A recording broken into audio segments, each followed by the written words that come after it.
안녕하십니까. 저는 영원한 도움의 성모수도회 손즈가리아 수녀입니다. 먼저 성경을 읽기 전에 드리는 기도 함께 시작 기도로 바치고 시작하겠습니다. 성부와 성자와 성령의 이름으로 아멘. 성경 안에서 저희를 친절히 만나주시는 아버지, 넘치는 성령의 빛으로 제 눈을 열어주시어 당신의 빛을 보게 하시고 제 귀를 열어주시어 당신의 말씀을 듣게 하시며 제 마음을 열어주시어 당신의 생명을 받아 안게 하소서. 그리하여 말씀의 신비가 얼마나 넓고 높고 깊은지 깨달아 알고 인간의 모든 지식을 초월한 그리스도의 사랑에 대한 뜨거운 감동으로 저의 모든 일상생활 가운데 새로운 기쁨과 당신의 능력이 빛나게 해주시며 저의 모든 형제들과 함께 당신의 영광을 찬미하게 해주소서. 우리 주 예수 그리스도를 통하여 비나이다. 아멘. 성부와 성자와 성령의 이름으로 아멘. 네, 반갑습니다. 지난 시간에 우리 창세기를 처음 읽어보았습니다. 1장부터 11장까지 원역사 부분을 함께 읽어보았는데 지난 시간에 했던 거 잠깐 한번 짚어보고 넘어가겠습니다. 우리 창세기는 창세기라는 제목에서도 알 수 있는 것처럼 기원 이야기를 다루고 있어요. 지난 시간에 읽었던 우리 1장부터 11장까지 원역사는 세상과 인간과 죄의 기원 이야기를 다루고 있습니다. 그리고 오늘부터 읽을 12장 이후는 이스라엘의 기원 이야기를 다루고 있습니다. 먼저 세상과 인간과 죄의 기원 이야기를 지난 시간에 보았는데 그 중에서 특별히 좀 기억하셨으면 하는 것은 1장, 2장, 3장인데 1장 세상의 기원 이야기 그리고 2장 인간의 기원 이야기가 비교가 없고 그리고 절대 긍정이라는 거, 부정적인 거 없고 그래서 내가 조금 다른 사람보다 못하게 느껴진다, 부족하게 느껴진다, 한계가 있는 것처럼 느껴진다 하는 것들은 인간적인 생각이지 사실은 하느님께서 원래 우리를 창조하실 때는 피조물이든 사람이든 보시니 좋게 있는 그대로 아름답게 온전하게 창조하셨다는 거 꼭 기억하셨으면 좋겠고 이것들을 굳이 3장 앞에 배치한 것은 긍정이 더 근원적인 거라는 이야기입니다. 그래서 부정이 크게 느껴질지라도 긍정이 훨씬 더 근원적인 거라는 거 꼭 기억하셨으면 좋겠습니다. 자, 그러면 오늘은 성경을 다 펴시고요. 12장부터 이스라엘의 기원 이야기를 한번 보도록 하겠습니다. 이스라엘의 기원 이야기는 12장부터 아브라함의 부르심부터 시작이 됩니다. 여기서부터 사실은 25장까지가 아브라함 이야기이고요. 26장이 이삭 이야기가 이어집니다. 그리고 27장부터 야곱 이야기가 이어지는데 12장부터 50장까지는 두 줄기가요. 아브라함과 야곱 이야기입니다. 그래서 이삭 이야기는 어쩌면 아브라함 이야기에 살짝 포함된 것처럼 보이실 수 있고 또 요셉 이야기는 야곱 이야기에 살짝 포함된 것처럼 보이실 수 있습니다. 그래서 오늘은 우선 아브라함 이야기를 한번 보도록 하겠습니다. 자, 12장 1절부터 3절까지가 굉장히 창세기에서 큰 전환이 일어나는 단락이에요. 그래서 중요하게 다루어지는데 한번 보도록 하겠습니다. 12장 1절에 주님께서 아브라함에게 말씀하셨다. 내 고향과 친족과 아버지의 집을 떠나 내가 너에게 보여줄 땅으로 가거라. 나는 너를 큰 민족이 되게 하고 너에게 복을 내리며 너의 이름을 떨치게 하겠다. 그리하여 너는 복이 될 것이다. 너에게 축복하는 이들에게는 내가 복을 내리고 너를 저주하는 자에게는 내가 저주를 내리겠다. 세상의 모든 종족들이 너를 통하여 복을 받을 것이다. 12장 1절부터 3절까지의 이야기인데 우선은 약속의 땅이 가나안 땅임을 일단 알려주고 계시고 그 땅으로 떠나라고 하십니다. 자, 성조 이야기라고 하는데 보통 우리가 성조라고 하면 아브라함, 이삭, 야곱 그리고 야곱의 12아들까지를 성조라고 보통 보는데요. 이 성조 이야기의 특징이 있습니다. 첫 번째는 다른 고대 근동의 설화와 달리 이 성조 이야기들은 개별적 인간과 연결되어 있다는 거예요. 그래서 다른 고대 근동에 비슷한 설화 이야기들이 많지만 장소와 주로 연결되어 있습니다. 다른 신들은요. 그런데 이스라엘의 하느님은 개별적인 인간과 연결되어 있어요. 아브라함과 연결된 하느님, 그리고 이삭의 하느님, 야곱의 하느님, 이런 식으로 표현이 됩니다. 그리고 두 번째는 그 성조들의 활동 시기가 문제가 아니라 그들의 신앙 형태를 다루는 것이 특징입니다. 언제 활동을 했는지, 이 사람이 어떤 일을 했는지 이게 문제가 아니라 그 사람의 신앙 형태를 다루고 있다는 것이 이스라엘의 성조 이야기의 특징이고, 그런 의미에서 아브라함이 어떤 모습을 보여주는지는 이제부터 12장부터 잘 보실 수 있을 것 같습니다. 자, 4절. 아브라함은 주님께서 이르신 대로 길을 떠났다. 롯도 그와 함께 떠났다. 자, 여기 보시면, 이 지도를 보시면 우르라는 곳 출신이었어요. 아브라함은 우르라는 곳 출신이었고 굉장히 먼 거리를 걸어서 지금 가나안 땅으로 가고 있는 중이고요. 이 길은 지난 시간에 말씀드렸던 것처럼 비옥한 초승달 지역을 관통하는 경로이고, 또 바빌론 유배를 갔던 이스라엘 백성들이 다시 돌아가기를 소망하는 길, 그리고 다시 돌아가고 싶은 길이라고 말씀을 드렸습니다. 그런 어떤 소망과 이스라엘 민족의 바람이 아브라함 이야기에 투사되어 있다고 보셔도 좋겠습니다. 이 길을 걸어서 이제 4절에 보시는 것처럼 그 롯과 함께 길을 떠났는데 그의 나이는 75살이었답니다. 성경을 읽는 태도 중에 성경은 하느님 말씀이고 우리가 잘 듣는 게 관건이잖아요. 어떻게 듣는 게 잘 듣는 건가 하는 것이 사실 우리의 숙제잖아요. 그런데 성경 안에 인물이 되어서 읽는 것 연습해 보시면 좋을 것 같습니다. 예를 들어서 지금 이 아브라함처럼 75살에 자기 고향을 다 떠나서 어디론가 가래요. 내가 알지 못하는 땅으로 가랍니다. 그러면 아브라함 같으면 무슨 생각을 했을까? 하느님께 그 말씀을 들었을 때 어떤 마음이 들었을까? 내가 두고 가야 하는 그 많은 것들이 분명히 있었을 텐데 어떤 생각이 들었을까? 하고 읽어보시는 것. 그리고 지금 나에게 하시는 말씀으로 들어보는 방법. 저는 여기를 못 떠나겠는데요. 이거 못 버리겠는데요. 떠나라고 하시네요.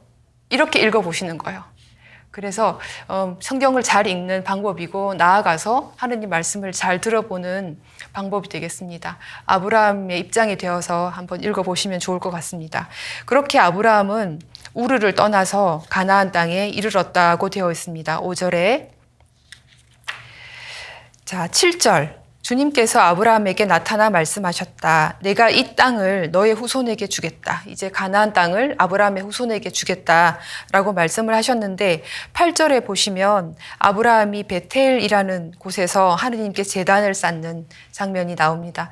베텔은 하느님의 집이라는 뜻입니다. 자, 그렇게 아브라함은 베텔에서 주님을 위하여 제단을 쌓고 주님의 이름을 받들어 불렀습니다. 자, 그리고 그 다음에 10절부터 한 사람 아브라함으로부터 시작하시는 하느님의 구원 역사의 첫 번째 이야기인데, 이집트로 간 아브라함 이야기가 나옵니다. 그런데 재밌게도 굉장히 아브라함의 인간적인 모습이 보입니다. 비겁한 모습. 이집트로 갔는데 사라가 너무 아름다웠던 거죠. 부인 사라가 너무 아름다워서 파라오가 혹시 사라를 갖고 싶어서 아브라함에게 어떤 공격을 할지 불안했던 거예요. 그래서 거짓말을 하게 됩니다. 17절에 한번 보세요. 그러나 주님께서는 아브라함의 아내 사라이의 일로 파라오와 그 집안에 여러 가지 큰 재앙을 내리셨다. 사실 파라오 입장에서는 약간 억울했을 거예요. 자기는 모르고 그랬는데 아브라함이 거짓말한 건데 큰 재앙을 내리셨답니다. 그래서 파라오가 아브라함을 불러서 왜 이런 짓을 저질렀냐고 빨리 데리고 가라고 이렇게 얘기했습니다. 자, 아주 간단한 에피소드지만 여기서 아실 수 있는 것은, 아브라함 자신은 자기의 꾀로 자기 생각으로 자기를 지키고 싶었어요. 그렇지만 사실은 그럴 수 없었습니다. 자기 생각으로 자신을 지킬 수 없었고, 하느님의 약속은 인간적인 잔꾀와 상관없이 이어진다는 거. 상관없이 하느님의 약속이 이어지는 거고요. 그리고 하느님은 아브라함이 부족하더라도 당신의 약속을 잊어버리시는 분이 아닙니다. 그리고 하느님은 절대 희생시키지 말아야 될 것을 희생시키면서까지 어떤 일을 이루시지 않는다는 거예요. 자, 가만 놔뒀으면 어떻게 됐을까요? 뭔가 굉장히 크게 잘못됐겠죠. 사라이를 파라오의 어떤 부인으로 준다거나 이런 일이 벌어졌겠죠. 그런데 그런 일이 일어나지 않도록 하느님께서는 미리 섭리하신다는 것, 폭력의 어떤 것이 희생되지 않도록 섭리하신다는 메시지를 볼 수 있습니다. 자, 13장을 보겠습니다. 13장은 아브라함의 조카 롯이 분가하는 모습이에요. 그래서 13장 1절에 보시면 아브라함은 아내와 자기의 모든 소유를 거두어 롯과 함께 이집트를 떠나 네겝으로 올라갔다. 네겝은 요 지도에서 네겝이라고 아마 저기 보이실 겁니다. 이집트 바로 위쪽에 이스라엘 아래쪽에 위치한 큰 광야 이름이 네겝인데요. 네겝으로 올라갔답니다. 그런데 5절에 보시면 아브라함과 함께 다니는 롯도 양과 소와 천막들을 가지고 있었다. 그래서 그 땅은 그들이 함께 살기에는 너무 좁았다. 그들의 재산이 너무 많아 함께 살 수가 없었던 것이다. 자, 오경에서는요, 하느님의 축복이 영적인 것보다는 물질적인 축복으로 하느님의 어떤 축복이 드러납니다. 그래서 부자가 되는 것, 오경의 성도치고 가난한 사람이 없거든요. 그것은 하느님의 축복을 많이 받았다는 뜻이에요. 그런데 하느님의 축복을 많이 받은 아브라함, 하느님의 축복을 많이 받은 롯이 함께 살기에 너무 좁을 만큼 이제 재산이 늘어난 거죠. 그래서 7절에 보시면 아브라함의 가축을 치는 목자들과 롯의 가축을 치는 목자들 사이에 다툼이 일어나기도 했답니다. 좀 좁으니까요. 그래서 아브라함이 이제 롯과 갈라서야 되겠다 생각을 하고 10절에 롯이 눈을 들어 요르단의 온 들판을 바라보니 초하루에 이르기까지 어디나 물이 넉넉하여 마치 주님의 동산과 같고 이집트 땅과 같았다. 예, 여기서 요 13장에서는 아브라함이 조카 롯에게 먼저 선택하도록 선택권을 줍니다. 네가 먼저 선택해라. 그래서 롯이 이렇게 바라보니까 요 땅이 초하루에 이르기까지 굉장히 비옥한 땅이 보였고, 재밌는 것은 이 바라보니라는 단어인데요. 바라보다라는 단어가 히브리 말로 라라는 단어인데, 이 단어가 그 하와가 선악과를 바라볼 때 그 바라보다라는 단어와 같은 단어입니다. 그래 약간 뉘앙스가 느껴지시죠? 뭔가 이렇게 욕심이 살짝 생기면서 좋은 것을 차지하고 싶은 호기심이 생기는 거죠. 그래서 그쪽을 가겠다 하고 이제 롯이 얘기를 먼저 했습니다. 그래서 아브라함은 너그럽게 롯에게 먼저 선택권을 주고, 자, 13절. 그쪽은 소돔 사람들이 사는 땅이었는데 그 사람들은 악인이었다고 전하고 있습니다. 그리고 주님께 큰 죄인들이었다고 전하고 있고, 나머지 롯이 먼저 그 땅을 선택하고 나서 나머지 땅을 아브라함이 선택하게 되는데, 역시 하느님께서 아브라함에게 14절에 보시면 다 바라보라고 합니다. 동쪽과 서쪽을 다 보면 네가 바라보는 만큼 그 땅을 다 주겠다 하고 말씀을 하십니다. 자, 좀 전에 우리는 아브라함의 굉장히 인간적인 모습을 보았는데 여기서는 아브라함이 너그러운 모습을 보여주고 있습니다. 사실은 한 인간 아브라함에게 부족한 면도 있을 수 있지만 이렇게 너그럽고 관대한 면도 보실 수 있는 거죠. 우리가 그런 것처럼요. 자, 그 결과는 극단적인 폭력을 피하게 된 겁니다. 결과적으로 평화를 가져온 것이 아브라함의 너그러운 마음의 결과였습니다. 18절. 그래서 아브라함은 천막을 거두어서 헤브론에 있는 마므레의 참나무들 곁으로 가서 자리를 잡고 살았답니다. 그는 거기서 주님을 위하여 또 제단을 쌓습니다.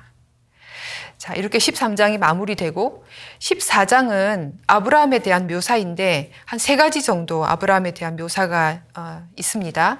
그런데 판관 시대를 배경으로 하는 듯 보이는 마치 아브라함을 판관처럼 묘사하는 부분, 그리고 마치 아브라함을 18절부터 20절 사이는 마치 아브라함을 임금처럼 묘사하는 부분, 그리고 1절부터 11절 사이에는 마치 아브라함을 어떤 나쁜 임금들과 싸워서 이기는 훌륭한 조상으로 묘사하고 있습니다. 뭘까요? 요점은 아브라함은 훌륭한 사람이다 이거겠죠. 후대 사람들이 기록한 아브라함에 대한 기억이에요. 14장은 아브라함은 이만큼 판관처럼 마치 임금처럼 훌륭한 사람이었다라고 전하고 있습니다. 자, 15장이 중요한데요. 15장과 17장을 좀 같이 놓고 보시면 좋겠습니다. 자, 15장 아브라함 계약 이야기인데 하느님께서 아브라함과 계약을 맺으시는 이야기입니다. 어느 날 아브라함이 있는데 너하고 계약을 맺겠다 하고 이렇게 해라 하고 뭘 시키십니다. 자, 10절에 한번 볼까요? 15장 10절. 그는 이 모든 것을 주님께 가져와서 반으로 잘린 반쪽들을 마주보게 차려놓았다 라고 되어 있습니다. 뭔가 계약을 준비하기 위해서 제사에 사용된 동물을 준비하는 인물로. 자, 15장 6절에도 아브라함이 주님을 믿으니 주님께서 그 믿음을 의로움으로 인정해 주셨다고 전하고 있고, 그리고 15장 18절에도 시나이 계약 이전에 이미 하느님께서는 아브라함과 계약을 맺으셨다는 이야기를 하고 있고, 제가 지금 짚어드린 구절들이 아브라함이 여러 면에 걸쳐서 이스라엘의 본보기가 되었다. 첫 번째로 어떤 일을 했다. 이걸 보여주고 있는 겁니다. 지금 15장은. 자, 그리고 재밌는 게 하나 있습니다. 아브라함의 대사가 나오지 않습니다. 그러면 아브라함 계약은 하느님께서 아브라함을 갑자기 불러가지고 내가 너하고 계약 맺을 거다. 그리고 어떻게 해라고 시키고 약속하시고 하느님 혼자 지금 하고 계신 거예요. 일방적인 계약이에요. 무조건 계약. 그런데 지난 시간에도 말씀드렸던 것처럼 계약은 쌍방간의 약속이죠. 그런데 하느님께서는 아브라함에게 지금 약속을 기대하고 계시지 않은 거예요. 하느님께서는 무조건 뭔가를 주시는 겁니다. 그래서 하느님과 인간과의 계약은 계약이라고 표현하지만 사실은 은총이 전제된 거라는 거. 하느님의 은총이 이미 전제되고 있다는 거 꼭 기억하시면 좋겠습니다. 자, 그날로 18절 다시 보겠습니다. 그날 주님께서는 아브라함과 계약을 맺으시며 이렇게 말씀하셨다 하고 아브라함과 계약을 맺으십니다. 자, 17장도 한번 보겠습니다. 17장 1절. 아브라함의 나이가 99살이 되었을 때 주님께서 아브라함에게 나타나 말씀하셨다. 나는 전능한 하느님이다. 너는 내 앞에서 살아가며 흠없는 이가 되어라. 나는 나와 너 사이에 계약을 세우고 너를 크게 번성하게 하겠다. 자, 너는 내 앞에서 살아가며 라고 되어 있습니다. 이것은 아까 말씀드렸던 성조 이야기의 특징이 이 사람들의 어떤 한 일이나 그런 것들이 아니라 삶의 형태가 사실은 관건이라고 말씀을 드렸는데, 내 앞에서 살아가라는 말도 삶의 형태에 관한 말입니다. 아브라함이 하느님 앞에서 어떻게 살아갈지를 들려주는 말씀이 되겠습니다. 너는 내 앞에서 살아가며. 자, 그에 대해서 아브라함은 3절에 아브라함이 얼굴을 땅에 대고 엎드리자 하느님께서 그에게 이르셨다. 나를 보아라. 너와 맺는 내 계약은 이것이다. 너는 많은 민족들의 아버지가 될 것이다. 너는 더 이상 아브라함이라 불리지 않을 것이다. 이제 너의 이름은 아브라함이다 하고 아브라함의 이름을 바꿔주십니다. 이름은 아시는 것처럼 정체성에 관련된 거죠. 그래서 하느님께서 세상을 창조하시고 아담에게 이름을 붙이라라고 명령하셨던 것은 그에게 어떤 존재를 부여하고 인간을 협력자로 초대하시는 모습이다 하고 말씀을 드렸는데, 역시 마찬가지로 아브라함이 이름을 바꾼 것, 나중에 야곱도 이스라엘로 바꿀 건데요. 정체성이 바뀌는 겁니다. 아브라함의 정체성이. 자, 8절. 나는 내가 나그네 살이하는 이 땅, 곧 가나안 땅 전체를 너와 내 뒤에 오는 후손들에게 영원한 소유로 주고 그들에게 하느님이 되어주겠다 하고 명령하시면서 그 계약의 표징으로 10절 뒷부분 한번 보시면 곧 너희 가운데 모든 남자가 할례를 받는 것이다. 계약의 표징으로 할례를 명하십니다. 11절. 너희는 포피를 베어 할례를 받아야 한다. 이것이 나와 너희 사이에 세운 계약의 표징이다 하고 말씀하십니다. 자, 그러면 아브라함 계약의 표징은 할례이고, 자, 지난 시간에 했던 노아 계약의 표징은 무지개였습니다. 네, 그죠? 자, 아브라함 계약의 표징으로 할례를 명하시고 가장 첫 번째로 할례를 받는 사람도 역시 지금 아브라함이 되는 겁니다. 15절. 하느님께서 다시 아브라함에게 말씀하셨다. 너의 아내 사라이를 더 이상 사라이라는 이름으로 부르지 마라. 사라가 그의 이름이다. 사라의 이름도 바꿔주십니다. 자, 16절, 17절이 중요한 것 같아요. 나는 그에게 복을 내리겠다. 그리고 내가 그에게서 아들을 얻게 해주겠다. 나는 복을 내려 사라가 여러 민족이 되게 하겠다. 여러 나라의 임금들도 그에게서 나올 것이다. 이 내용을 보시면 아브라함에게 해주셨던 똑같은 축복을 해주고 계시는 거예요. 여성에게도요. 창조 이야기 말씀드릴 때 고대 근동에 비슷한 창조 이야기가 많지만 여성의 창조 이야기가 나오는 것은 창세기가 유일하다 하고 말씀드렸어요. 그런데 구원사 안에서 여성이 어떤 역할을 하는 것도 창세기가 유일합니다. 그리고 아브라함에게 주셨던 똑같은 축복을 사라에게도 주시는 부분도 다른 고대 근동 문헌에서는 나오지 않는 창세기만 가지고 있는 유일한 부분이에요. 자, 할렐은 사실 이 창세기가 쓰여진 것이 바벨론 유배 이후잖아요. 그러면 바벨론 유배 이후에 페르시아 시대 또는 제2성전 시대라고 하는 시대에 가장 이 사람들에게 큰 숙제는 정체성의 위기였어요. 바빌론이라는 곳에 끌려가서 그쪽 사람들하고 막 이렇게 섞여 살다 보니 우리가 누군지, 우리가 이스라엘 민족인지 하느님의 민족인지 헷갈리기 시작한 것. 그것이 가장 큰 이슈였어요.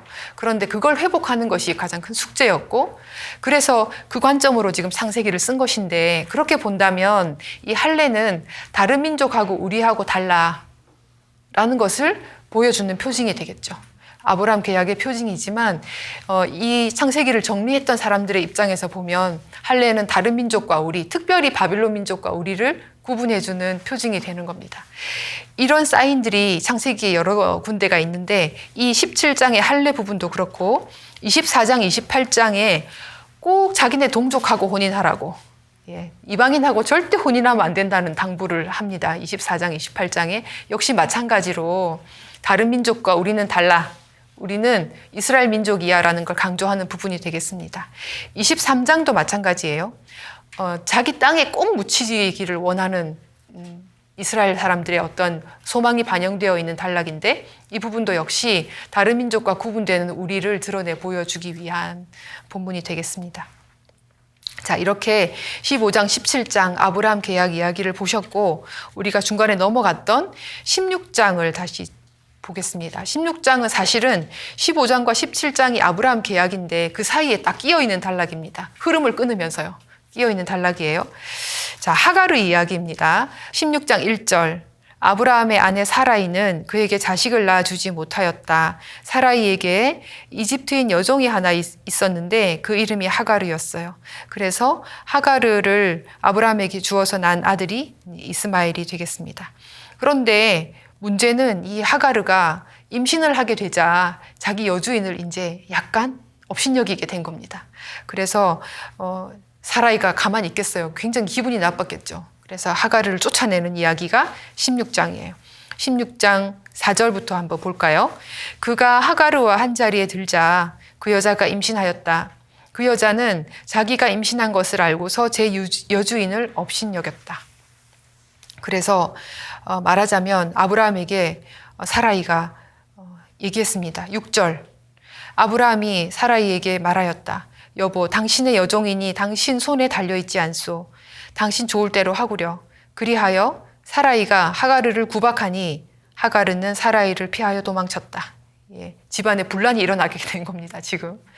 그래서 결국은 하가르가 사라이를 피해서 도망가는 이야기인데 7절. 주님의 천사가 광야에 있는 샘터에서 하가르를 만났다. 그것은 수르로 가는 길가에 있는 샘이었다. 그 천사가 사라이의 여종 하가르야, 너 어디에서 와서 어디로 가는 길이냐 하고 묻자 그가 대답하였다. 저의 여주인 사라이를 피하여 도망치는 길입니다. 자, 이렇게 얘기했는데 10절에 보시면 주님의 천사가 다시 그에게 말하였다. 내가 너의 후손을 셀 수 없을 만큼 번성하게 해주겠다 라고 하면서 다시 돌아가라고 이야기를 합니다. 13절 뒷부분에 보시면 하가르가 하느님을 배웠다라고 하면서 주님의 이름을 당신은 저를 돌보시는 하느님이십니다 라고 하였다라고 전하고 있습니다. 자, 그 장소를 14절에 보시는 것처럼 부에르 라하이 로이라고 하였다라고 전하고 있습니다. 자, 어쨌든 이 집안의 분란 이야기인데 우리가 얼핏 생각하기에 장자에게 지금 전해지는 축복이에요.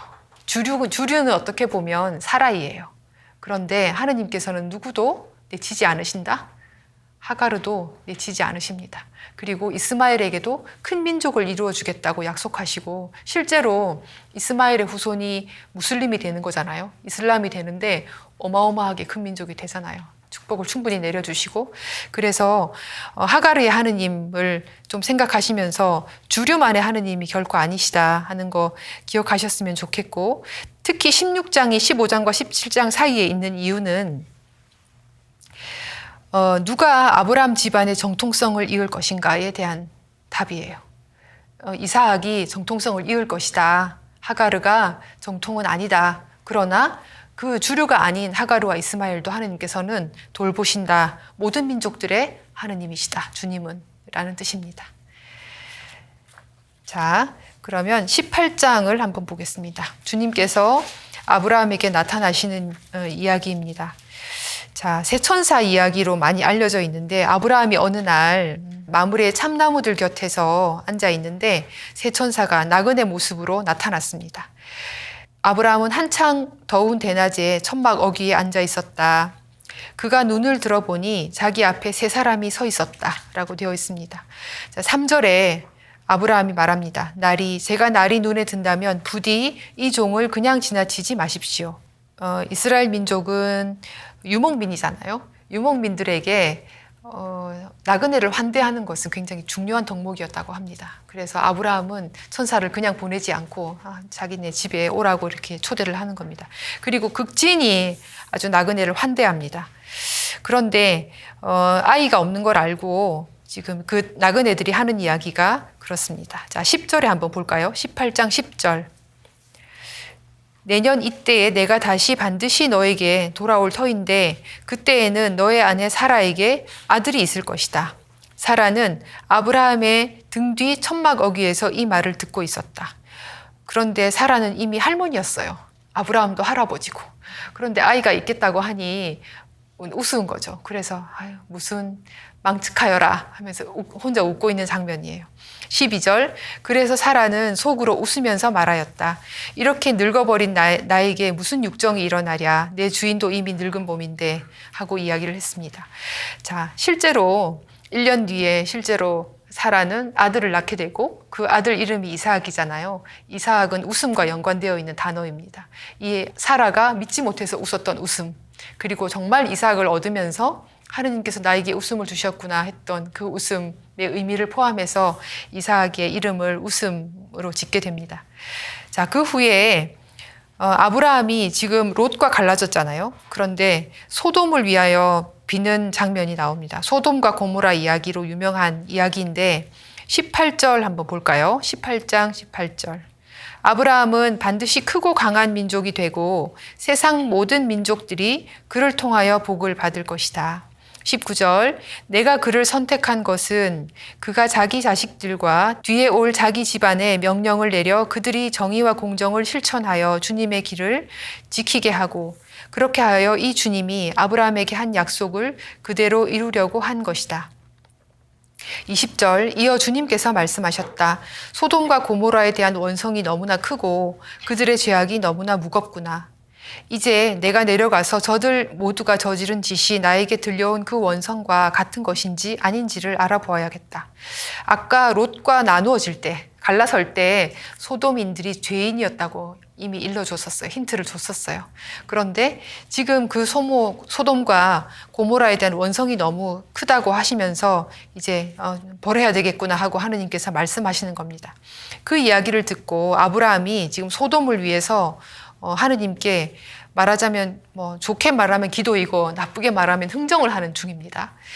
22절부터 한번 보실까요?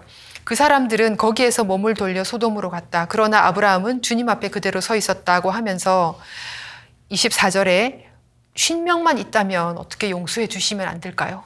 얘기를 하고 또 45명만 있다면 또 40명만 있다면 또 30명만 있다면 20명만 있다면 결국 10명만 있다면 용서해 달라고 이야기를 합니다. 결국 소돔은 멸망하고 말지만 하느님께서는 의인이 이만큼이라도 있다면 멸망시키지 않겠다라고 얘기한 거잖아요.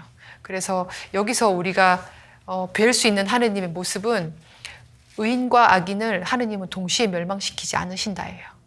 10명도 없었기 때문에 멸망한 거겠죠. 네, 그런 하느님의 모습이 잘 표현되어 있는 단락이라고 보실 수 있습니다. 자, 결국 소돔은 멸망하게 됩니다. 그래서 소돔이 멸망하면서 롯의 아내가 뒤를 돌아다 보아서 소금 기둥이 된 이야기는 너무나 유명한 이야기라 많이 알고 계실 것 같습니다. 재밌는 것은요, 19장 29절에 보시면 하느님께서 그 들판의 성읍들을 멸망시키실 때 아브라함을 기억하셨다. 그래서 롯이 살고 있던 성읍들을 멸망시키실 때 롯을 그 멸망의 한가운데서 내보내 주셨다라고 전하고 있습니다. 무슨 말일까요? 롯 때문에 구해주신 게 아니라 아브라함을 기억하셔서 롯을 구해주신 이야기입니다. 자, 21장 한번 보겠습니다. 드디어 이삭이 태어나는 이야기입니다. 주님께서는 말씀하신 대로 사라를 돌보셨다. 주님께서 말씀하신 대로 사라에게 해주시니 사라가 임신하여 하느님께서 아브라함에게 일러주신 바로 그때에 늙은 아브라함에게 아들을 낳아주었다. 아브라함은 사라가 자기에게 낳아준 아들의 이름을 이삭이라 하였다. 이삭이란 이름이 웃음이라는 뜻을 담고 있다는 거. 근데 그 전에도 사라가 의심해서 웃었고 또 지금은 정말 기쁨을 주셔서 웃는 모습이 전해지고 있습니다. 이름을 이삭이라고 하였다라고 전하고 있습니다. 4절 뒷부분 여드레 만에 할례를 베풀었는데 5절 아브라함에게서 아들 이삭이 태어났을 때 그의 나이는 100살이었다. 사라가 말하였다. 하느님께서 나에게 웃음을 가져다 주셨구나. 자, 이스마엘은 이미 있는 상태잖아요. 그죠? 이스마엘은. 그래서 이스마엘이 태어났을 때가 86세 때였고 지금 아브라함이 100살이라고 하니까 이스마엘은 몇 살이겠어요? 14살 정도 됐겠죠. 자, 그 다음 8절부터 하가르와 이스마엘 이야기가 또 한 번 더 나옵니다. 이미 소년이 된 이스마엘이 있고 이제 태어난 아기 이삭이 있는 상태예요. 8절, 아기가 자라서 젖을 떼게 되었다. 이삭이 젖을 떼던 날 아브라함은 큰 잔치를 베풀었다. 그런데 사라는 이집트 여자 하가르가 아브라함에게 낳아준 아들이 자기 아들 이삭과 함께 노는 것을 보고 아브라함에게 말하였다. 저 여종과 그 아들을 내쫓으세요. 저 여종의 아들이 내 아들 이삭과 함께 상속을 받을 수는 없어요. 그 아들도 자기 아들이므로 아브라함에게는 이 일이 무척이나 언짢았다. 네. 사라로서는 사실 걱정이 되기는 했겠죠. 그런데 어쨌든 사라는 인간적인 모습을 지금 보이는 겁니다. 자, 아브라함도 마음이 편치 않았겠죠. 이스마엘도 자기 아들인데 그냥 내쫓기에는 편치 않았어요. 고민을 하고 있는데 하느님께서 사라가 원하는 대로 해줘라. 집안 편하게 해줘라 하고 이야기를 합니다. 13절 그러나 그 여종의 아들도 내 자식이니 내가 그도 한 민족이 되게 하겠다. 다시 한번 약속을 해주세요. 14절 아브라함은 아침 일찍 일어나 빵과 물 한 가죽 부대를 가져다 하가르에게 주어 어깨에 매게 하고는 그를 아기와 함께 내보냈다. 길을 나선 하가르는 부에르세바 광야에서 헤매게 되었다. 아브라함이 아침 일찍 일어났다는 구절은 여기하고 다음에 한 번 더 나올 겁니다. 이삭을 바치러 갈 때. 아침 일찍 일어났다고 굳이 표현하는 것은 행간을 좀 읽어보실 수 있겠죠. 밤에 한잠도 못 잤을 거예요, 아마. 하가르와 이스마엘을 내쫓을 상황이 되니 아마 못 잤을 것 같습니다. 그리고는 아침 일찍 일어나 빵과 물을 주어서 내보냈는데 하갈은 사실 하갈의 입장에서는 이제 더 이상 희망은 없는 것이고 광야에서 헤매다가 죽을 위험이 닥친 겁니다. 죽을 수 있는 확률이 훨씬 높은 곳이 광야였습니다. 그래서 16절 아기를 저만큼 이제 아기를 놓고는 아기가 죽어가는 곳을 어찌 보랴 하고 생각하였던 것이다. 이렇게 그는 아기를 마주하고 주저앉아 목 놓아 울었다. 17절 하느님께서 아이의 목소리를 들으셨다. 네, 재밌는 것은 목 놓아 운 것은 하갈인데 하느님께서는 아이의 목소리를 들었다고 표현하고 계시고 20절에 하느님께서는 그 아이와 함께 계셨다라고 전하고 있습니다. 21장도 중심에는 사라와 하가르의 관계가 있습니다. 분명히 하가르와 이스마엘은 주류가 아닙니다. 그러나 하느님께서는 주류만의 하느님이 아니라 하가르와 이스마엘에게도 충분히 돌보아 주시고 축복을 주시는 하느님으로 묘사되고 있습니다. 그들의 울음소리를 들으시고 축복해 주시는 하느님이십니다. 자, 22장입니다. 아브라함에게 가장 어쩌면 중요하고 큰 일이었던 이삭을 제물로 바치는 이야기입니다. 우선은 전제가 되는 좀 문화적 배경이 있는데 당시에 고대에는 인신제사의 관습이 있었고 좀 보편적이었어요. 그런데 성경은 어디에도 사람을 바치는 것을 정당화하지 않습니다. 그래서 일단 이 22장은 인신제사의 관습에 반대되는 입장을 성경이 지금 표현하고 있다 하고 보시면 좋겠고, 22장 1절, 이런 일들이 있은 뒤 하느님께서 아브라함을 시험해 보시려고 아브라함아 하고 부르시자 그가 예 여기 있습니다 하고 대답하였다. 이제 하느님께서 부르셔서 말씀하시는 걸 들어보니 이삭을 데리고 가서 모리아 땅으로 가고 거기서 자기를 바치라는 거예요, 아들을. 네, 사실은 늙음하게 얻은 아들이고 지금 이스마엘도 내보냈잖아요. 그런데 이 하나밖에 없는 아들을 제물로 바치라고 하니 아마 아브라함의 마음이 어땠을까 아마 짐작하실 겁니다. 그런데 3절에 아브라함은 아침 일찍 일어나 나귀의 안장을 얹고 두 하인과 아들 이삭을 데리고서는 번제물을 사를 장작을 팬 뒤 하느님께서 자기에게 말씀하신 곳으로 길을 떠났다. 이스마엘을 내보낼 때에도 아침 일찍 일어나, 여기서도 아침 일찍 일어나. 네, 아브라함의 어떤 번민을 엿볼 수 있는 단락이 되겠습니다. 아브라함 계약 때부터 지금 아브라함 대목을 지금 계속 읽고 있는데 아브라함 대사가 거의 나오지 않죠. 네, 아브라함의 순종을 드러내주는 단락이에요. 하느님께서 어떤 명령을 내리시거나 말씀하실 때 그냥 그대로 하는 거예요. 따져 묻지 않고 그대로 하는 아브라함의 순종을 잘 보실 수 있는 단락이고, 아브라함의 믿음과 순종이 지금 두 번째로 드러나는 단락인데 첫 번째는 언제였을까요? 떠나라고 했을 때. 떠나라고 했을 때 75세 때 그 자리를 떠날 수 있었던 것이 아마 첫 번째 믿음이 아니었을까. 그리고 두 번째는 아들 이삭을 바치는 것입니다. 사흘을 걸어갔어요. 4절. 사흘째 되는 날에 아브라함이 눈을 들자 멀리 있는 그곳을 볼 수 있었다. 아브라함이 하인들에게 말하였다. 너희는 나귀와 함께 여기에 머물러 있어라. 나와 이 아이는 저리로 가서 경배하고 너희에게 돌아오겠다. 그리고 나서는 아브라함이 장작이랑 아들 이삭이랑 데리고 올라가는 겁니다. 칼도 들고. 그렇게 둘은 함께 걸어갔다라고 되어 있습니다. 7절, 이삭이 아버지 아브라함에게 아버지 하고 부르자 그가 얘야 왜 그러느냐 하고 대답하였다. 자, 이삭이 물었어요. 불과 장작은 여기에 있는데 번제물로 바칠 양은 어디에 있습니까? 하고 묻자 아브라함이 얘야 번제물로 바칠 양은 하느님께서 손수 마련하실 거란다 하고 대답하였다. 둘은 계속 함께 걸어갔다. 한참 걸어간 거예요, 둘이. 이삭 제법 컸어요, 지금. 그리고 아브라함의 마음은 어땠을지, 이삭은 어땠을지, 둘이 함께 걸어가는 동안 아마 그 장면에 아까 말씀드렸던 것처럼 성경 안에 인물이 되어서 함께 걸어가 보시는 것도 괜찮을 것 같습니다. 둘이 계속 함께 걸어가는데 아브라함은 하느님께 대한 원망과 어떤 질문이 하나도 나오지 않습니다. 그리고 이삭도 10살이 넘었으니까 아마 눈치가 있었을 거예요. 그런데 질문과 원망이 나오지 않습니다. 이삭에게도. 그리고 묵묵히 하느님의 명령을 수행하는 두 사람의 모습을 볼 수 있고, 그리고 중요한 것은 하느님의 눈이 이 둘을 계속 지금 바라보고 계신다는 거, 그죠? 네. 함께 한번 보시면 좋겠습니다. 아브라함의 마음과 이삭의 마음과 그리고 이 둘을 바라보는 하느님의 마음과. 자, 11절 이삭을 묶어가지고 이제 칼을 찌르려고 하는데 주님의 천사가 11절에 아브라함아 아브라함아 하고 부릅니다. 아브라함이 예 여기 있습니다. 아브라함의 대사는 이거밖에 나오지 않습니다. 예 여기 있습니다. 하고 대답하자 천사가 말했습니다. 손대지 말라고 하고 네가 이렇게까지 바쳤으니 내 믿음을 알겠다 이런 말을 해주었습니다. 자, 그러고 보니까 13절에 아브라함이 눈을 들어보니 덤불에 뿔이 걸린 순양 한 마리가 있었어요. 그리고 그 순양을 제물로 바쳤고 14절 아브라함은 그곳의 이름을 야훼 이레라고 하였습니다. 그래서 오늘도 사람들은 주님의 산에서 마련된다고들 합니다. 15절 주님의 천사가 하늘에서 두 번째로 아브라함을 불러 말하였다.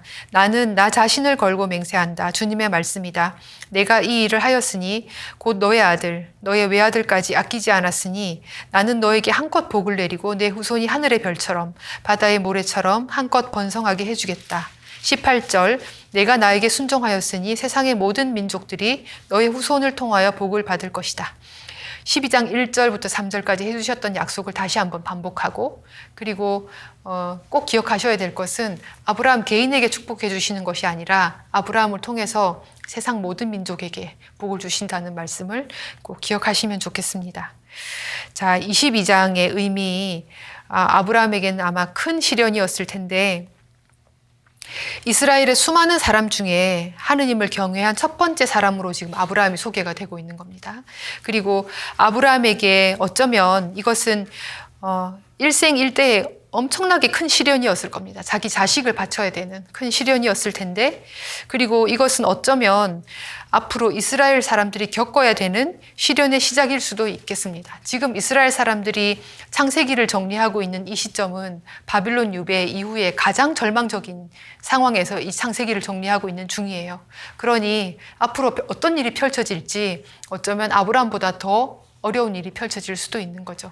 그래서 시련의 시작일 수도 있을 텐데, 모리아 산에서 바치는 첫 제사를 지금 아브라함이 바치고 있고, 역대기에 이 모리아 산이 예루살렘 성전이 있는 시온산이라고 전하고 있습니다. 그러니 예루살렘 성전과 그 터는 이스라엘 사람들에게 굉장히 큰 의미가 있는 곳인데, 거기서 사실은 아브라함이 첫 번째 제사를 바쳤던 곳이고 자기 아들까지 바치려고 했던 곳이다 하는 거 기억하시면 좋겠습니다. 자, 주님의 천사가 일러주는 두 번째 약속이 있었는데 15절 이하 부분이었습니다. 아브라함의 순종이 하느님의 약속을 완성시켰다고 보실 수 있습니다. 어쩌면 하느님의 약속은 여태 일방적이었잖아요. 그런데 아브라함은 대답 없이 그냥 명령을 수행하는 입장이었지만, 이제 아브라함의 순종, 자기 자식까지 바치려는 그 순종이 하느님의 약속을 완성시켜주는 어떤 결정적인 순간이 되는 겁니다. 그래서 이 아브라함 이야기를 기억하는 이스라엘 민족들은 아브라함에게서 희망을 찾으려고 했을 거예요. 그리고 아브라함에게서 희망을 발견하고 지금 가장 힘든 이 순간을 버티고 일어서려고 했을 겁니다. 자, 이것이 22장의 의미가 되겠습니다. 23장 한번 보겠습니다. 사라가 죽는 이야기예요. 자, 사라의 죽음과 막펠라의 무덤이라고 제목이 되어 있는데 23장 1절, 사라는 127년을 살았다. 이것이 사라가 산 횟수이다. 사라는 가나안 땅 키르앗 아르바라고 곧 헤브론에서 죽었다라고 전하고 있습니다. 그런데 그 헤브론에 묻으려고 무덤을 물색하던 중에 히타이트 사람들이요, 3절에 보시면 히타이트 사람들에게 가서 말하였다. 4절, 나는 이방인이며 거류민으로서 여러분 곁에 살고 있습니다. 죽은 내 아내를 내어다 안장할 수 있게 여러분 곁에 있는 묘지를 양도해 주십시오 하니, 자, 히타이트 사람들이 그냥 쓰라고 합니다. 동굴 드릴 수 있으니까 아브라함에게 그냥 쓰세요. 이렇게 얘기를 합니다. 그런데 아브라함은 굳이 절대 그럴 수 없다고 하면서 지불하겠다고, 대가를 지불하겠다고 이야기를 하는 것이 23장의 이야기입니다. 자, 11절 볼까요? 날이 아닙니다. 제 말을 들어보십시오. 제가 그 밭을 나리께 그냥 드리겠습니다. 히타이트 사람들이 얘기하는 거예요. 12절, 아브라함은 그곳 주민들 앞에서 큰 절을 하고 그곳 주민들이 듣는 데에서 에프론에게 말하였다. 제발 그대가 나의 말을 들어주기를 바랍니다. 밭값을 드릴 터이니 받아주십시오. 그래야 죽은 내 아내를 거기에 안장할 수 있겠습니다. 하고 말하면서 굳이 은 400세켈이라고 전하고 있는 16절에요. 상인들 사이에 통용되는 무게로 달아내 주었다 하고 전하고 있습니다. 그래서 사라를 거기에 묻고 이제 이게 아브라함 집안의 무덤이 될 텐데, 이 이야기는 지금 정체성의 위기를 겪고 있던 이스라엘 민족을 조금 기억하면서 보시면 더 이해가 쉬우실 것 같습니다. 이스라엘 땅을 다 잃어버렸고 성전도 잃어버렸고 하느님을 모실 공간을 다 잊어버렸어요. 그런 상태에서 이 땅 우리 땅이야 하고 찜하는 거, 이게 엄청나게 중요한 사건이었어요. 이 땅은 우리 땅이야, 대가를 정당하게 지불하고 우리 땅이라고 하는 것. 그래서 유배를 겪고 있는 이스라엘 사람들에게 적어도 정당한 대가를 주고 자기 땅을 확보하고 싶은 마음이 반영되어 있는 단락이라고 보실 수 있겠습니다. 자, 24장은 이삭과 레베카의 혼인 이야기가 나오는데, 역시 23장, 24장은 비슷한 지금 메시지를 던지고 있습니다. 24장도 반드시 동족하고 혼인해야 된다. 이민족하고 혼인하면 안 된다는 이야기예요.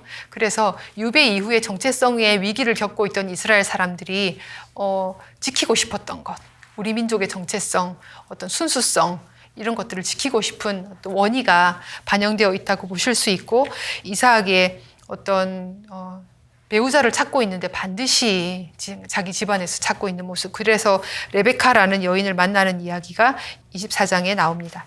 24장 1절, 아브라함은 이제 늙고 나이가 무척 많았다. 주님께서는 모든 일마다 아브라함에게 복을 내려주셨는데, 2절, 아브라함은 자기의 모든 재산을 맡아보는 늙은 종에게 내 손을 내 삿에 넣어라 라고 하면서 하느님께서 하늘의 하느님이시며 땅의 하느님이신 주님을 두고 맹세하게 하겠다. 그리고 이 사람을 보내서 4절에 내 고향, 내 친족에게 가서 내 아들 이삭의 아내가 될 여자를 데려오너라 하고 이야기를 합니다. 그래서 이 종이 길을 떠나서 이삭의 어떤 부인이 될 여인을 지금 찾으러 가는 장면이 길게 서술이 됩니다. 아주 길게. 24장 58절 넘어가 보겠습니다. 레베카라는 여인을 만나게 되었고, 이 레베카를 이삭의 아내가 될 적당한 여인이다 하고 종이 판단을 한 거죠. 그래서 의사를 지금 물어보고 있는 중이에요. 58절, 레베카를 불러 그에게 이 사람과 같이 가겠느냐 하고 묻자 그가 가겠습니다 하고 대답하였다. 레베카가 가겠다고, 같이 따라가겠다고 이야기를 하는 거예요. 59절, 그리하여 그들은 누이 레베카와 그의 유모를 아브라함과 아브라함의 종과 그 일행과 함께 보내면서 레베카에게 축복하였다. 레베카의 가족들이 레베카에게 축복하면서 보내주는 장면입니다. 우리 누이야, 너는 수천만의 어머니가 되어라. 너의 후손은 적들의 성문을 차지하여라. 역시 여인에게 약속의 말씀이 한 여인을 대상으로 지금 내려지는 모습이에요. 여인의 역할이 레베카든 사라든 여인의 역할이 지금 드러나는 것은 창세기의 특징이라고 말씀드렸습니다. 자, 17장 16절에서도 사라에게 아브라함과 똑같은 축복이 내려졌는데, 여기서도 마찬가지로 레베카에게도 똑같은 축복이 내려지고 있는 것을 보시게 됩니다. 자, 67절, 드디어 이삭과 레베카가 만나서 67절, 이삭은 레베카를 자기 어머니 사라의 천막으로 데리고 들어가서 그를 아내로 맞아들였다. 이삭은 레베카를 사랑하였다. 이로써 이삭은 어머니를 여인 뒤에 위로를 받게 되었다. 자, 25장은 이제 아브라함 이야기를 마무리하는 부분인데요. 25장 크투라에게서 얻은 사라가 죽었잖아요. 그런데 그 후에 다시 아브라함이 크투라에게서 얻은 아브라함의 자손 이야기를 지금 25장이 전해주고 있는데, 결국 하느님의 약속이 성취되고 있는 것, 하느님의 약속이 두 가지가 뭐였는지 기억나시죠? 땅과 후손의 약속. 그런데 후손의 약속이 성취되고 있는 모습이에요. 계속 많은 족보가 나오고 후손들의 이름이 나오고, 그래서 결국 많은 민족들의 아버지가 될 것이다 하는 약속이 성취되는 모습입니다. 자, 결국 아브라함도 세상을 떠나게 되었습니다. 25장 7절, 아브라함이 산 횟수는 175년이다. 아브라함은 장수를 누린 노인으로 한껏 살다가 숨을 거두고 죽어 선조들 곁으로 갔다. 부자가 되는 것, 오경에서 부자가 되는 것, 오래 사는 것, 노인으로 한껏 사는 것, 이것은 하느님의 축복을 받은 거예요. 그래서 아브라함도 이렇게 죽고 이삭도 이렇게 죽고 야곱도 이렇게 죽습니다. 하느님의 축복을 받아서. 자, 9절, 그의 아들 이삭과 이스마엘이 그를 막펠라 동굴에 안장하였다. 막펠라 동굴은 아까 사라가 죽었을 때 사서 마련해둔 무덤이잖아요. 아브라함도 같이 묻히게 되었고, 지금 누구하고 누구가 이삭과 이스마엘이 함께 아버지 아브라함의 장례를 치르는 모습을 보실 수가 있죠. 창세기는 갈등 구조, 대립 구조가 제법 많이 나옵니다. 카인과 아벨도 그랬고요. 이삭과 이스마엘도 갈등 구조이죠. 또 야곱과 에사우도 갈등 구조, 그리고 야곱의 아들 12아들도 요셉과 12아들 그 형들도 갈등 구조예요. 그런데 마지막에 결국은 화해로 끝납니다. 지금처럼 같이 장례를 치르고 화해로 끝나는데, 이것들은 이 사람들이 너그러운 사람들이라서 그런 게 아니라 하느님의 섭리를 깨달을 때, 우리 삶 안에 깃들어 있는 하느님의 섭리를 깨달을 때 절대 용서할 수 없는 것 같아요. 없을 것 같은 사람도 용서하게 되고 화해를 이룰 수 있는 거죠. 마찬가지로 아마 이삭과 이스마엘도 자기 개인적인 어떤 삶보다는 그 안에서 하느님께서 역사하시는 걸 깨닫고 화해를 하게 되는 것 같습니다. 11절, 아브라함이 죽은 뒤에 하느님께서는 그의 아들 이삭에게 복을 내리셨다. 이삭은 부에르 라하이 로이에 자리 잡고 살았다.